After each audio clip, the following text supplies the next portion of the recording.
Benedita, nascida e criada no Caju, né? Comecei com meus pais na roça, meus pais faziam esteira. Aí da esteira tem uma trança que é o acabamento, né? Essa trança aqui, que é um acabamento. Eu fui crescendo, fazendo esteira, e era muita palha para fazer esteira, gastava muito. E eu comecei, não tinha estudo, não fui escola, né? Aí eu comecei a pedir a Deus sabedoria para mim, dessa trança aqui, fazer outras coisas. E Deus foi abrindo minha mente, né? Me dando sabedoria. E eu fui começando a fazer, rolar, trancinha, né? E Deus foi cada dia me dar uma peça para mim fazer. Hoje eu faço muito trabalho, essas peças todas. E agora tá ficando até difícil para mim, né? Que no mangue, onde eu cortava palha, né? Não tem mais, porque estou enterrando, fazendo casa. E eu estou ficando sem o material, né? Cortava na gamboa, não tem mais. Agora estou cortando jacaruá, já está enterrando também, acabando. Não tem mais. Aonde tem um pouco de palha é aqui na Araçatiba. Aonde eu tenho feito, pegado para fazer meus trabalhos. Mas até aqui a vida não foi fácil, né? 54 anos nessa luta, né? Ia para a feira, vinha da feira chorando, sem vender nada. Hoje, graças a Deus, com 54 anos, estou sendo reconhecida, que estou fazendo minhas peças, estão convidando eu, até essa semana passada fui para o Rio para levar minhas peças, apresentei lá minhas peças, né? Vendi lá minhas peças. Então, para mim, é motivo de alegria agora, né? Depois de velha, mas alcancei a minha benção, né? E para falar para os jovens, né? Para não desanimar, que tiver uma benção para eles querer, eles não desanimar das bênçãos, porque eu ia desanimar, mas Deus disse, não desanima. E hoje eu estou vendo a minha vitória. E quem faz? É só a senhora? Aí é eu, quem vai pro mangue é eu, minhas duas filhas, né? Agora eu tô pagando até um rapaz que eu não aguento mais carregar, que é muito pesado a palha verde. Eu pago a ele para ele carregar de dentro do mangue pro seco. Do seco a gente traz para casa, né? Eu e minhas duas filhas, que lasquemos a palha, estendemos e depois começamos a fazer. Quanto tempo demora esse processo? E demora muito. Ó, como eu estava falando, que o sol tiver, aquele sol que teve agora, esse tempo agora passado, uns 5, 6 dias a palha está seca. Agora, tempo frio nem adianta, porque é 20, 25 dias para secar, ainda seca uma palha, não fica boa para trabalhar, né? E aí, para fazer as peças, tem que você levar uma semana em pé aqui, fazendo a trança, né? Como tá ali, ó. Fica uma semana fazendo a trança. Quando tem bastante trança, que pega, que vai montar, né? A agulha tá ali, agulha de saco, aí começa a fazer as peças. Aí com a trança pronta, eu até faço uma peça pequena, faço 2, 3 no dia. E aí, de onde que vem a inspiração para fazer esse trabalho? A inspiração é Deus. É Deus que me ensina, porque eu nunca fui à escola, nunca fui curso, né? Não sei ensinar meu nome. Nunca fui a um curso nem nada. Eu peço a Deus todo dia. E todo dia, quando eu estou com a cabecinha deitada assim, vem assim, ó, faz uma peça. Eu já estou com um tapete aqui na cabeça para me fazer. Eu estou esperando fazer só a trança, sabe? É tudo inspiração de Deus. Eles dizem que eu estou famosa, mas o famoso é Ele e é Ele que me ensina. E aí as filhas ajudam a senhora? Minha filha ensina. Só tem elas, né? Só elas. Porque os netos quer não, minha filha. Entrar no mangue, meter perna dentro da lama, chambichuga, cobra, maribondo, aranha, tudo que tem lá. E hoje eu agradeço a Deus, porque Ele me guardou desde pequeno até agora. Só o que me mordeu foi maribondo. Maribondo, né? Meu nome é Magali Rodrigues, né? Trabalho como professora do ensino técnico em agropecuária, né? Um dos trabalhos que eu exerço. Eu também exerço algumas funções no terceiro setor, né? Sou membro do Conselho Municipal de Meio Ambiente, trabalho aqui na gestão do Guararema também, auxilio nos projetos. Mas quando a gente fala de espaços, né? Espaços de troca, espaços de conversa, eu entendo o espaço como sempre um espaço formativo. E a ancestralidade, ela é formativa, né? A ancestralidade, eu ouvi o Krenak falando isso esses dias, o Ailton Krenak, que o futuro é ancestral. E às vezes isso soa pra gente como o futuro é o passado. E ele não tá falando de que o futuro é o passado, eu entendo assim, né? Ele tá falando de estrutura. Se hoje nós temos uma estrutura que foi deixada pela ancestralidade, que tipo de estrutura nós estamos deixando para quem vem depois? Que tipo de ambiente, que tipo de formação, que tipo de contato formativo estamos tendo com os nossos que estão ao nosso redor? Então, no meu cotidiano de trabalho, como eu trabalho com uma juventude que está se formando para trabalhar com a produção de alimentos livres de veneno. Olha como que isso é importante, né? Você ensinar o jovem que existe uma forma de você produzir saúde, deixar a vida mais saudável por meio da produção de comida, de alimento. É algo muito simples, mas é algo que nunca vai acabar. Então, o perfil formativo que eu entrego para os meus alunos é um perfil de preocupação. É um perfil de entrega, né? Que tipo de alimento vai ser entregue para quem vem depois? O que seria o fortalecimento da ancestralidade na formação dessas crianças, desses jovens? Quando eu ensino para eles assim, plantou mandioca nessa terra, não planta de novo, porque ela já tirou o nutriente que ela precisava ali. Planta agora milho. Aí eles falam, por quê, professora? Aí eu explico por quê. Aí onde eu leio isso? Eu falei, você pode até ler em algum lugar, mas para aquela informação ser lida ali, algum ancestral nosso plantou mandioca de novo, viu que não deu certo e falou para alguém. Esse alguém foi pesquisar, esse alguém estudou e escreveu ali, mas quem realmente deu essa base informativa e formadora foi um ancestral nosso. Olha o que eles deixaram pra gente. Deixaram pra gente um mundo maravilhoso. Então eu entendo hoje esse tecer de saberes por meio do contato com a ancestralidade como uma perspectiva de perpetuação da nossa espécie. Se a nossa espécie quer continuar existindo de maneira saudável e organizada, o que eu entendo como importante é esse perpetuar a espécie, né? Por onde que a gente entende que essa espécie, né, nós precisamos ser perpetuados? Quando a gente olha para o potencial de pluralidade que tem a nossa ancestralidade.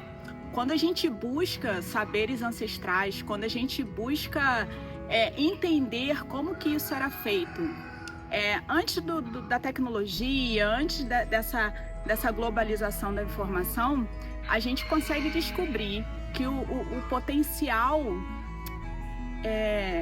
de produção de conhecimento da ancestralidade se equipara ao potencial de produção de conhecimento que nós temos hoje, mesmo com a tecnologia a nosso serviço.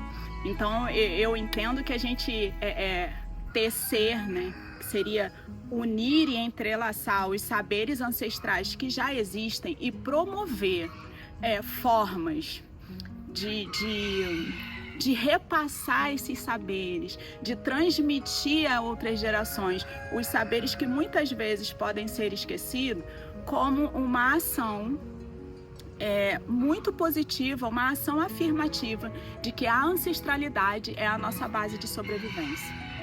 É ali que a gente precisa buscar a perpetuação da nossa espécie de forma mais harmoniosa, tanto com a natureza quanto com os nossos pares, com os nossos entes queridos, né? Com aquelas pessoas que a gente quer o bem. Então, por meio da sabedoria ancestral, a gente consegue não só perpetuar a espécie, mas perpetuar o bem-estar da humanidade na relação com a natureza e com todos aqueles que estão à sua volta. Tudo bem, bom dia. Eu sou Ilma Macedo. Trabalhei desde criança, 9 para 10 anos, que aprendi um ponto. E aí eu estou trabalhando até hoje. Tem o meu grupo, que é Tapeceiro Espraiado, né? E a gente está trabalhando. E o ponto, e essa tapeçaria tem 2 pontos. Esse ponto que você está vendo aqui, do desenho, é o rabo de rato. E o fundo da tapeçaria é o ponto brasileiro. Que hoje eles falam que o brasileiro que deu samba.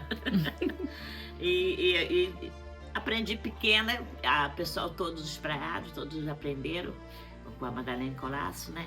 E eu trabalho até hoje, tem umas meninas que trabalham comigo.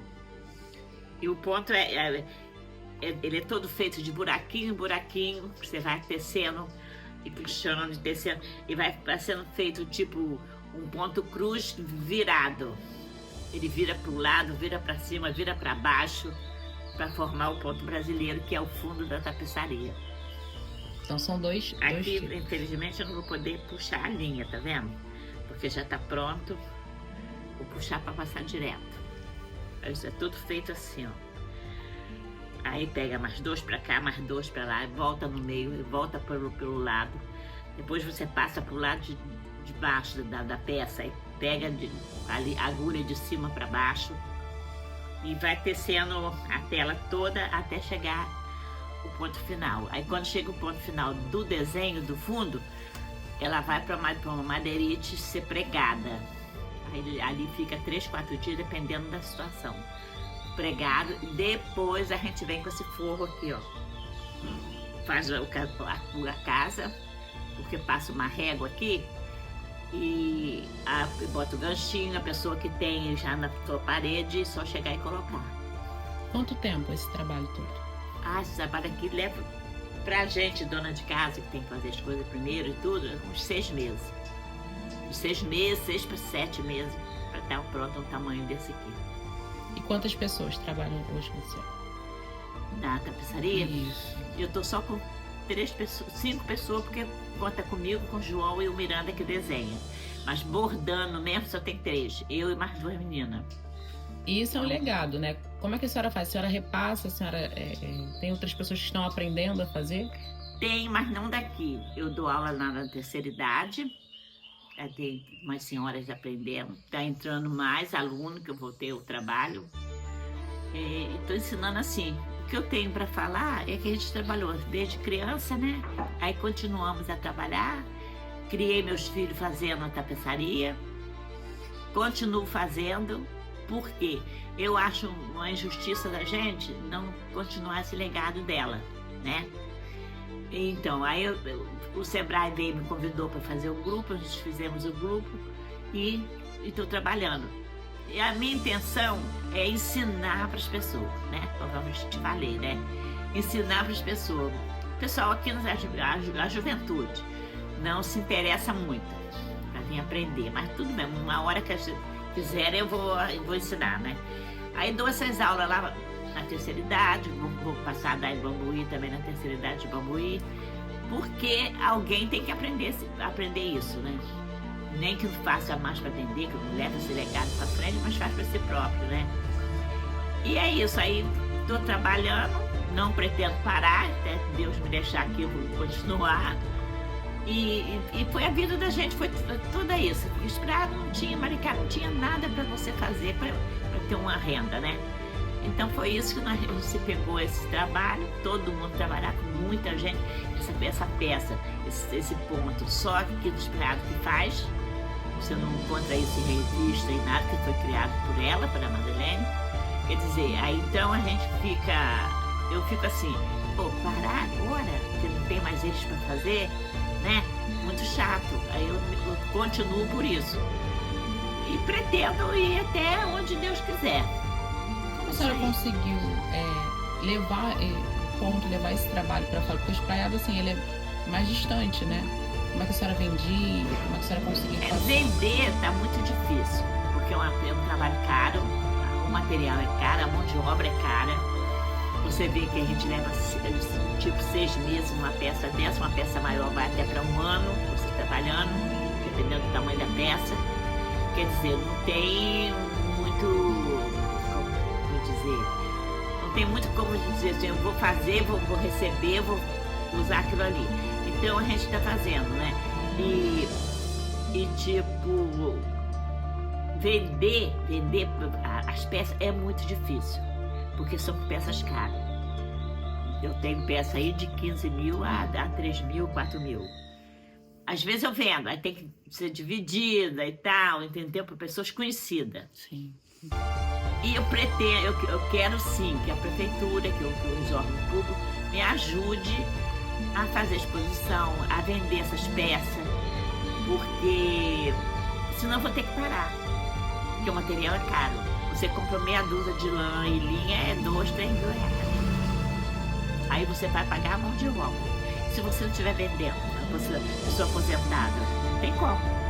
Né? Eu ainda dou sorte porque eu trabalho lá na terceira idade, eu estudo engenharia com aposentadoria e 4 em material. Entendeu? E antes, como é que a senhora fazia para vender, assim?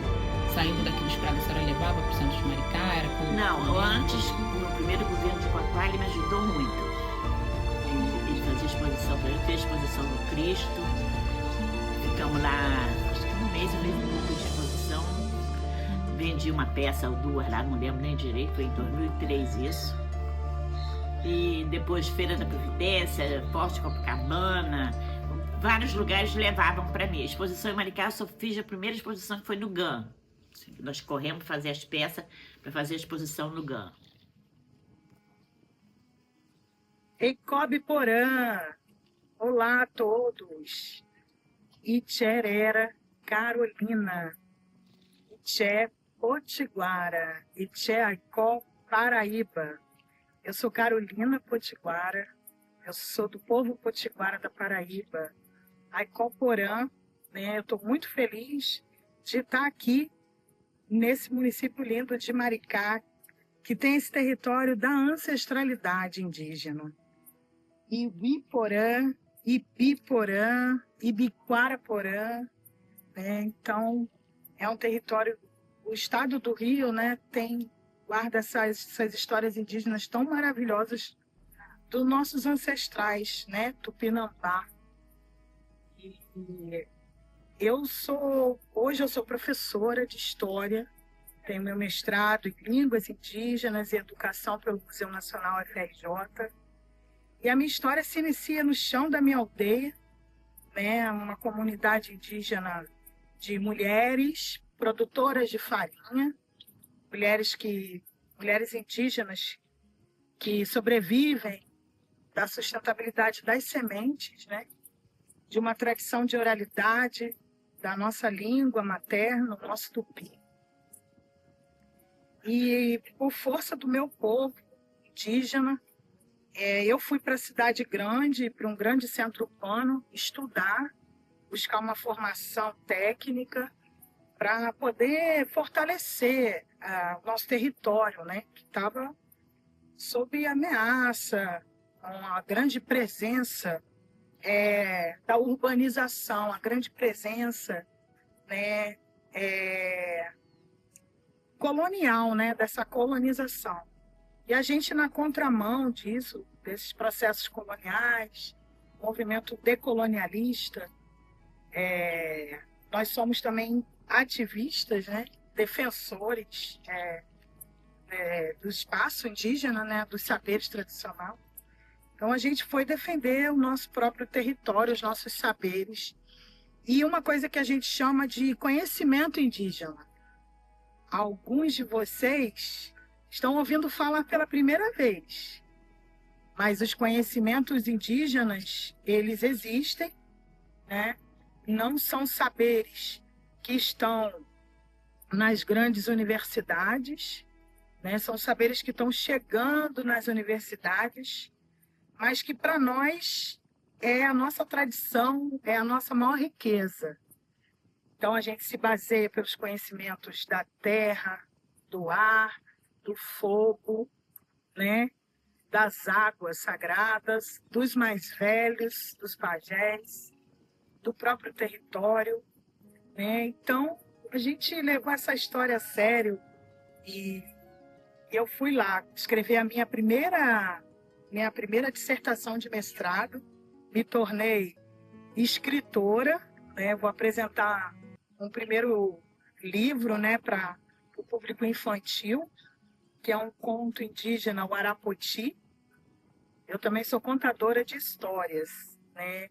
Eu, muito nova, com 18 anos, eu iniciei um trabalho de educação escolar no chão da aldeia e, junto com outros parentes de outras etnias, comecei a fazer trabalho de cantos, ensinar as crianças e os jovens através dos cantos das chamadas lendas indígenas, né? O boto rosa, para a gente, ele existe, né? Os encantados da floresta existem. Os pássaros são sagrados, são fontes de histórias, de conhecimento, né? Os animais são também personagens dessas histórias. E essas histórias as crianças e os adolescentes, eles gostam de ouvir, né? De brincar, né? Esse território do brincar para nós é preenchido com a natureza e com os encantados. E a gente tem um trabalho que é ancestral, passado de geração em geração, que é um trabalho com as sementes, né? As sementes das árvores, as miçangas, as penas dos pássaros, dos ninhos dos pássaros, os frutos que extraem pigmento, que a gente extrai pigmento natural. E esses conhecimentos são as nossas sustentabilidade, né? A gente conhecimento das mulheres indígenas, o conhecimento de plantar, né? Saber plantar na lua correta, saber colher na lua correta, né? E tem um conhecimento que é dos homens indígenas, que é saber caçar, né? Entrar na floresta, entrar no rio e trazer o alimento sagrado. São conhecimentos, olha, milenares, e que por mais que houve, né, a colonização, a presença dos outros povos aqui no território brasileiro, nós indígenas soubemos, através de muita sabedoria, resistir. E nós estamos até os dias de hoje aqui, né? Eu sou da nova geração que guarda, né, conhecimentos e saberes dos nossos ancestrais, né? Então nós somos guardiões de saberes, né? Guardiões de saberes. E através desses conhecimentos, das palavras, né, desses ensinamentos, dos cantos, dos rezos, das sementes, é ele que a gente tira o nosso sustento, que a gente produz arte, cultura, né, nessa troca de saberes também com os povos da cidade, que são nossos irmãos, né? Dentro dessa dinâmica de uma cultura de paz, né, entre os povos. O povo da cidade, hoje, depois de muitas histórias que aconteceram, né, os povos da cidade são nossos irmãos. E a gente troca muitos saberes que são dos ribeirinhos, dos caiçaras, saberes dos quilombolas, né? E a gente fica nesse contato o legal é o contato que a gente tem com o território e como a gente extrai conhecimento do território, né? Seja com as árvores, com as sementes, com as folhas, com os rios, com os pássaros, né? Com o céu sagrado, com Araporã, que Coema Porão. O dia tá bonito e trouxe, lindas histórias. Hoje já aconteceu lindas histórias. E a noite está chegando. Piúna está chegando. Piúna é a noite. Piúna, ela também traz muitas coisas boas para a gente, né? A lua, as estrelas, outros sons da floresta. E são esses referenciais que são nossa fonte de conhecimento, né? Das raízes, das plantas. E esses conhecimentos a gente transformou em pesquisa. A UERJ, a Faculdade de Formação de Professores, a UFRJ, nos convidou para sermos pesquisadores, né? E eu tive a oportunidade de escrever a minha dissertação de mestrado, produzi também um filme com a Secretaria de Cultura do Rio de Janeiro, O Retorno da Arara Amarela, e outros filmes, né, documentários que a gente produziu juntos, desses territórios, né?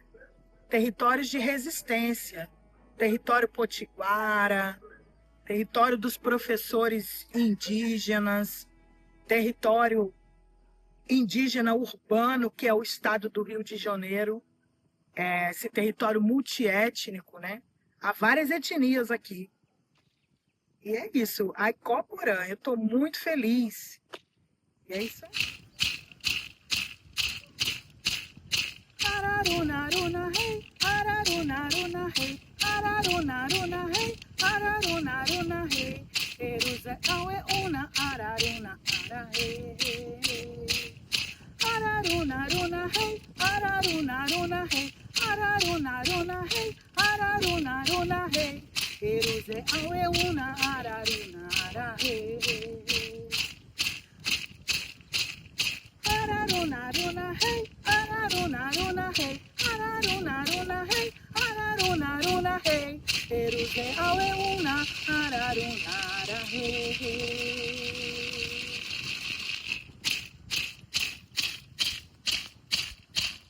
Ikatua ituene tanatara iate, azurura ruene tanatara, hey, hey, hey, hey, hey. Ikatua ituene tanatara iate, azurura ruene tanatara, hey, hey, hey, hey, hey. Ikatua ituene tanatara iate, azurura ruene tanatara, hey, hey, hey, hey, hey.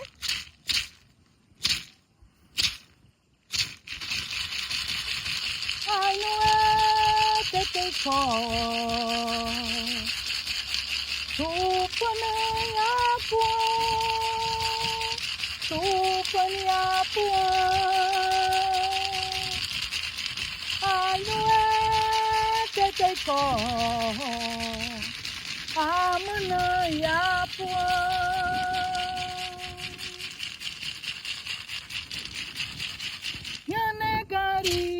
Yanegari, awe, awe, si. Yanegari, marama, arapitu. Pituna, iure, iasi, semo, reposi, taina, curumim, ara, semo. Yanegari, marama, arapitu. Pituna, iure, iasi, semo, reposi, taina, curumim, ara, semo. Reposi, taina, curumim, ara, semo. Yanegari, marama, arapitu. Pituna, iure, iasi, semo, reposi, taina, curumim, ara, semo.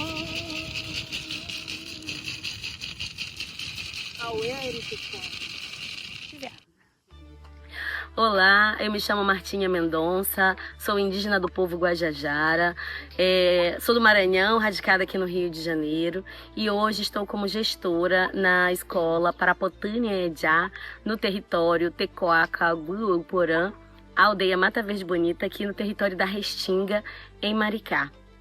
Atualmente sou doutoranda em Educação pela Universidade Federal Fluminense, sou professora, pesquisadora indígena, mestre também em Educação e especialista em Educação. Integrante da Comissão Nacional de Educação Escolar Indígena, do MEC, e atuo como secretária no Instituto Nacional de Pesquisadores e Pesquisadoras Indígenas.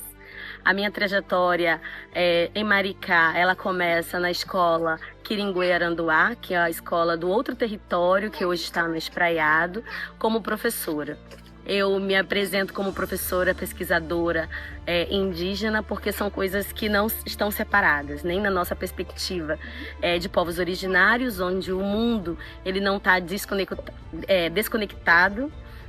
Eu sou professora pesquisadora indígena porque no nosso entendimento, enquanto povo originário, nada está desconectado, nós somos parte de um corpo mundo, né? Um corpo completo, integral, onde a nossa espiritualidade, a nossa educação, a nossa saúde, o nosso corpo físico, ele não está separado. E também como pedagoga, né? E freiriana, onde nós somos parte desse mundo, né? Que o professor é impossível se deslocar desse lugar de pesquisador. A minha atuação nesse espaço é uma reconexão com o território, porque eu sou parte de um contexto urbano, ainda que os meus pais e a minha identidade eu carrego desde a infância, pelos meus avós, pelo meu pai, pela minha mãe. Mas pisar no território como professora foi de fato uma reconexão. Ainda que nós tivéssemos essa coletividade, os nossos rezos, as nossas curas, ainda que no espaço da cidade, estar e pisar no território fez toda a diferença, né, nessa reconexão. Como mulher indígena e mãe de duas meninas, né, os meus conhecimentos dos tratamentos com ervas, do cuidado com as crianças, eu carrego da minha mãe, né, dos cuidados que as minhas avós ensinaram e foram passando para cada uma delas e elas foram repassando para a gente. A oralidade, né, é um ponto importante na nossa conexão e isso independe de onde nós estejamos, seja na cidade, seja na aldeia, seja em qualquer ponto, né, do planeta, porque ela não se desconecta da gente. Então, estando aqui com as mulheres Guarani-Mbiá, com os jovens, crianças e anciões, é uma aproximação que já estava em mim. É uma aproximação física com aquilo que estava em mim, que era o meu território. Então, é muito importante que a gente compreenda essas várias e múltiplas caminhos de ancestralidade, porque no Brasil as nossas identidades foram muito apagadas, negadas e invisibilizadas. O processo de colonização foi uma violência terrível, né? E o primeiro território a ter sido violado foram os nossos corpos. Então, quando violam o nosso corpo, também violam nossas memórias, né?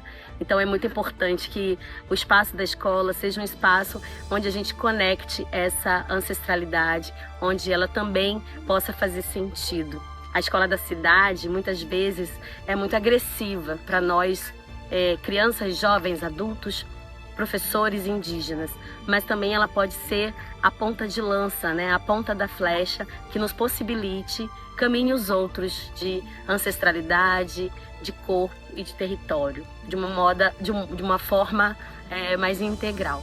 Então, aqui nesse território, como professora e também agora atualmente como gestora, nós temos feito um movimento de guaranizar essa escola.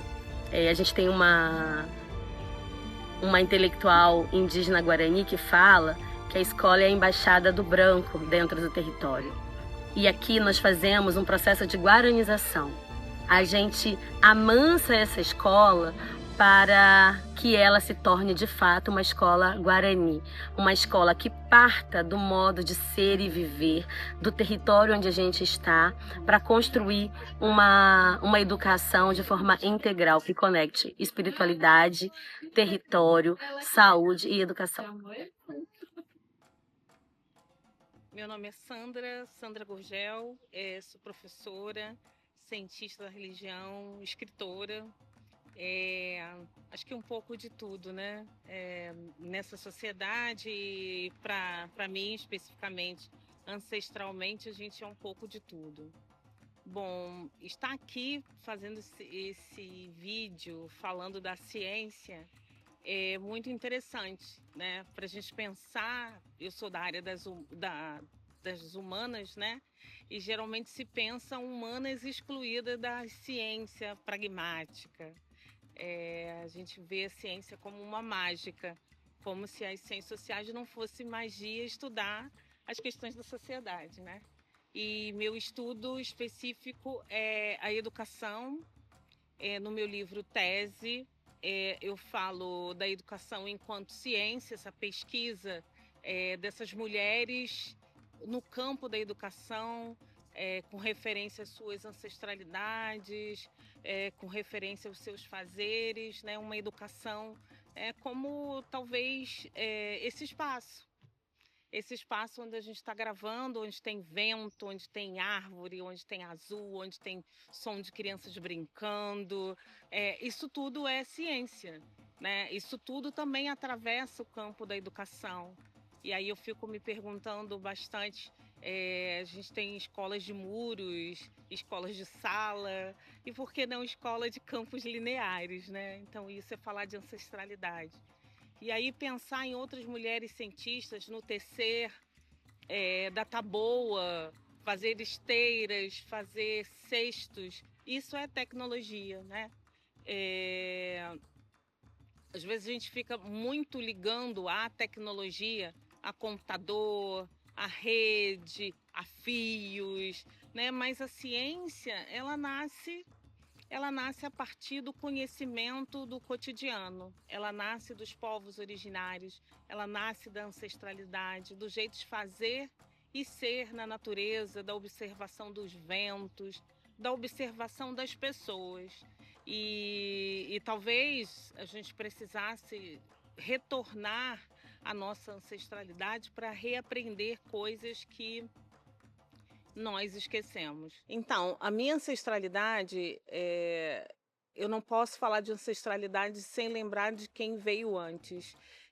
Lembrar da minha bisavó, da minha avó, de todas as mulheres que vieram antes, na sua ciência, talvez simples, de criar os seus filhos, do valor da circularidade. Minha avó trazia a costura, minha avó era costureira. E como que eu cresço lembrando do som da máquina no mover do pé dela. Isso é ciência. A corrente que faz a agulha entrar no tecido e dali ela fazer grandes produções. Então, isso é ancestralidade. Quando eu, adolescente, começo a fazer as minhas roupas. Isso é ancestralidade e isso é ciência, é tecnologia que vem através do verbo, da palavra. E aí é nesse contexto, talvez, que eu me torno contadora de história, que eu me torno professora, cientista da palavra, e que eu entendo o valor da taboa, que precisa ter um tempo certo de maturar, um tempo certo de colher. Isso nasce como? Da observação dessas mais velhas a respeito da natureza. Nesse tempo que a tecnologia rouba tanto de nós, às vezes, esse momento do olhar para o outro, de contar a sua história de quem veio antes, né? E aí eu tenho o último livro, Aroma de Café, e que eu falo dessa avó que prepara o café, dessa mistura da água em combustão, do pó, que sai o aroma. Então, eu ligo a questão da tecnologia ao cheiro, ao aroma e ao café. Então, eu acho que dá para a gente pensar em tecnologia e ancestralidade, não só na relação dos aparelhos eletrônicos, mas no fiar de linha, no tecer da taboa, no barulho do som do movimento da máquina, do vento que hoje a gente está aqui nesse espaço, olha, da bicicleta que passa, tudo isso é ciência. E eu acredito que esse documentário ele possa muito contribuir para que nós possamos pensar que para ver tecnologia a gente precisa fazer o movimento de olhar para trás, de olhar nossa ancestralidade, de olhar para quem veio antes de nós. Isso é ciência.